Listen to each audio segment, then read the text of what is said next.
केंद्रीय गृह मंत्री अमित शाह ने कोलकाता में ममता बनर्जी सरकार पर तीखा हमला बोला। उन्होंने कहा कि बांग्लादेश में सिंडिकेट, टोल वसूली और कमीशन की व्यवस्था फल फूल रही है। सत्ता कुछ गिने चुने लोगों के हाथ में सिमट गई है, जिससे राज्य का विकास रुक गया है। ममता बनर्जी के शासन में सिंडिकेट, टोलबाजी, कट मनी न केवल वो सिस्टम को बढ़ावा दिया है, यहाँ कमाई करने का अधिकार एक ही व्यक्ति को है, भाईपों को है, और किसी को कमाई करने का अधिकार नहीं है। सब में हिस्सेदारी देनी पड़ती है। बंगाल एक जमाने में सब बात में सबसे पहले था। सबसे पहला मोटर कारखाना पश्चिम बंगाल में लगा। सबसे पहला पावर प्लांट 1887 में बंगाल में लगा। सबसे पहली कोयलरी बंगाल में आई।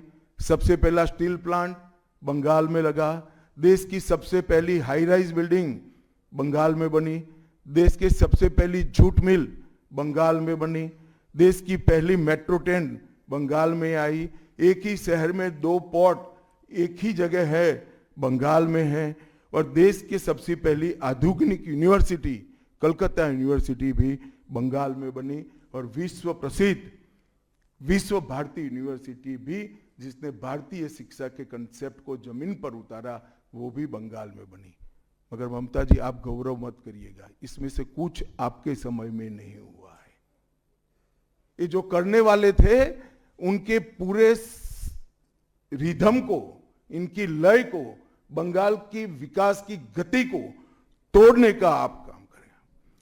बंगाल आज इंडस्ट्रियल रूप से कंप्लीटली बर्बाद हो चुका है, और ये आपके शासन में ही हुआ है।